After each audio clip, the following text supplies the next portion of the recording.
All right, ladies and gentlemen. Hello, don't talk, please. Who is talking? Quiet. Listen. Guys, remember where we stopped last time? Can you remember? Can you remind me where we stopped last time? Okay. We stopped at scheduling, right? Scheduling, right? Yeah. This is where we talked about scheduling last time. Then we talked about the techniques that one could employ in order for one to schedule appropriately. We talked about the bar chart, the milestones, network diagram, shows the relationship between the tasks, alright? Then we talk about the preparation chart, then control chart, budget chart. Then we discuss about the various steps that one needs to follow when scheduling. Then we start with the identification of the activities. What do we mean by identification of the activities? That you need to be able to identify what needs to be done and how things needs to be done. And perhaps who are the people responsible to execute the task. Most importantly as well, you need to allocate resources, right? Resources that are needed to execute the task, right? By resources, we mean something like it could be the tools and equipment that needs to be given to team members, right? Like I told you, you can have a well-designed schedule whereby you are able to identify the activities appropriately, but if there are no accompanying tools that are needed or appropriate resources that are needed, at the end of the day, it seems like a wish list. You know what I mean by a wish list? Nothing will be executed, right? Okay. Then you need to know about the sequence, right? In relation to sequencing, you should be able to work out perhaps how long each activity is going to take and what other activities must be completed before this activity takes place. So here we are talking in terms of activities that needs to start before the other activities. Here, I told you we got a kind of relationship such as finish to start, start to finish. I demonstrated that last time. For those of you that were not here, you cannot eat your cake and have it back. But luckily for you, I got a video. You can subscribe to me to YouTube where you can be able to have access to the teaching. Right? Okay. Although it's not yet on YouTube, but we are making a plan to have something or something. Right? Then, taking corrective action. Remember, as I said, as I explained to you last time, a schedule can assist you in monitoring your project, in controlling your project, right? Because you formulate your schedule at the beginning, before the project is initiated, or before you start doing the project, not initiation, before you start executing, right? Remember, you got 5 stages or 5 processes in a project, which starts from initiation. Can you still remember? Then from the initiation stage, then you graduate to the planning stage. Right? What happens at the planning stage? That is where you strategize. That is where the scheduling takes place. So whatever you schedule in the cloud perhaps, or in the boardroom, needs to be put into reality. That is where the execution takes place. So when you are executing your project, you need to look back at your schedule, which serve as a blueprint. You know what I mean by blueprint? Like a compass, like a GPS that will guide you, right, in doing your project. So the schedule is the one that is going to guide you as you are doing your project, you still have to refer back, right? So there might be some instances where you discover that you are not in control or you are moving out of track. So what you do is you need to take corrective actions. That is what we mean by control. Then you need to be able to establish which activities have been completed, then which activities have not been completed, and what should have been completed. Right? Because it's your guideline, right? It's your benchmark. Let me call it that way. It's a blueprint. You should be able to look back. It's like a driver. You know, most of you don't know how to drive yet, but you must try to get your learner's license, right? It's very important. That's what we call, you need to transport. Am I doing the right thing? If not, why not? I take corrective measures. That is what we are trying to see. Any questions? Then you should be able to look in and see why have they not been completed.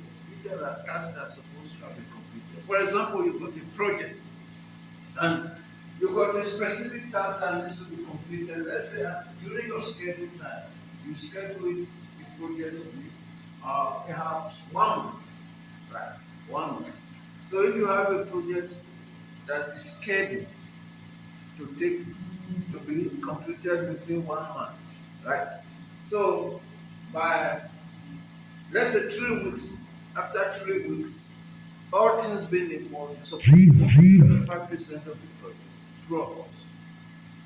The true or false? True.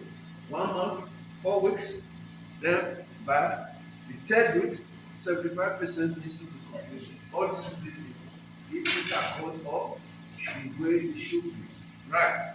Now, on the contrary, if you discover that you are still stuck at 50%, what does that mean? It's a red flag. Be careful. You might not be able to complete this project. Right? If by 10 week you are still completing, you are still at 50% completion and 50% yet to be completed, you got a problem. Right? So you need to go back to the drawing board, to your blueprint, right? Which is the scale to look at, zooming, where which activities have been completed, which ones have not been completed, the ones that are outstanding. So what can we do now to make things right? You need to make things right. Because if you don't do that, you got certain consequences. You know what I mean by consequences? Implication, right? Time is money. Any attempt for you to exceed the project duration is detrimental, right? You might be liable to pay penalty. You know what I mean by penalty? You didn't complete the project. If at the end of the 1 month your project is not delivered, then you are putting even your profession at stake, right? Most especially if the problem is coming from you, unless other. So those are the things we are looking for. So what must be done to get back to scale? That is the question you're going to ask yourself at that point in time. When you are seeing that red flag, what must I do to put back the project on track? Then, and what resources have been used? Then you need to come and reconcile your resources as well. You need to reconcile your resources. Because if the resources you spent for that project for 3 weeks, right? You spent resources for the project, you consume the proportion for 3 weeks. And what is being done is for 2 weeks. Now you are wasting resources. You need to look back and see where you can recoup or revamp the situation so that it can be on track. Right? So yes, you can ask us a question like, has resources been used and has too much of any resources been used? So these are the rhetorical questions you need to ask yourself and try to find answers to it. So essentially, I'm explaining to you the importance of scale. Perhaps in the exam they can ask you to give the importance of scheduling, right? So you can be able to talk, right? exhaustively on it without you scratching your head. Right? Are you with me? Yes. Now, monitoring, right? Monitoring performance. I think we've talked about this. I don't want to duplicate it, otherwise the video, the lesson will not sound interesting, Okay, monitoring. Right. What do we mean by monitoring? Monitoring is to observe. But, right? In every aspect of life, we need to be very observant. Somebody that observes is an observer, right?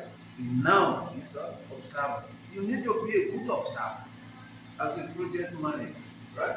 You need to observe the performance of your project to ensure that the project goals and objectives are achieved during the implementation. When you are monitoring the project, you as a project manager, what you do, you measure the progress of the project while it is being, right? So, like I've already explained, it's like I'm repeating what I've said. When you discover that the progress is not as it's supposed to be, you are not progressing the way it should be, then there is a problem. You need to know that the problem is knocking at your door. So you need to fix that as early as possible. Yes. Then we talk about change, right? This is where I'm supposed to start from. Right, change. What do we mean by change? We say at times changes have been made to the procedure or scope of the project. Changes are inevitable. Changes are inevitable. What do we mean by that? When we say changes are inevitable, what's not avoidable? We are all human, right? We cannot say this is what we're going to do and exactly it's like that. It's only God. When God says something, it happens. There is no way that comes out from God's mouth and go back empty without being fulfilled. Right? It's only God. Being human, we are bound to experience changes. So any change in our daily endeavors or initiatives. Right? So project management is not in isolation. It does happen. You plan. Remember, when you plan, you are planning in the cloud, right? This is what I'm going to do. It's a kind of futuristic. It's in future. This is what I'm going to do. Do you know what is going to happen in the next 5 minutes? You know? If you can't know what is going to happen in the next 5 minutes, how much more will you know what is going to happen or what is going to happen in 20 days time or 30 days time? You don't know anything can happen, right?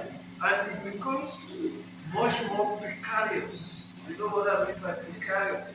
More serious. Alan, listen to me before I ask this. What's it say?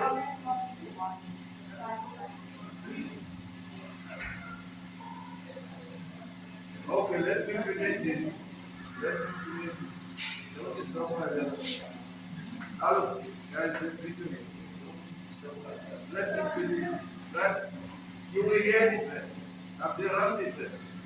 Did you hear anything? Did you hear the bell? Did you hear anything? I didn't hear anything. Okay, let me finish this, right? Let me finish this. Right. So the change control procedure should be good. What is mostly important is how you deal with changes. Right. Like we said, changes are inevitable.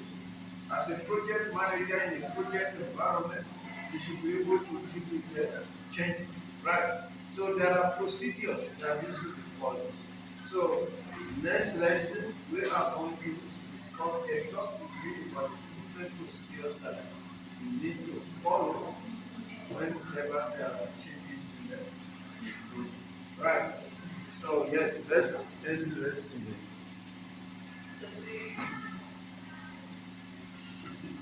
So you go we end here, right? Or we continue? Huh? You can end.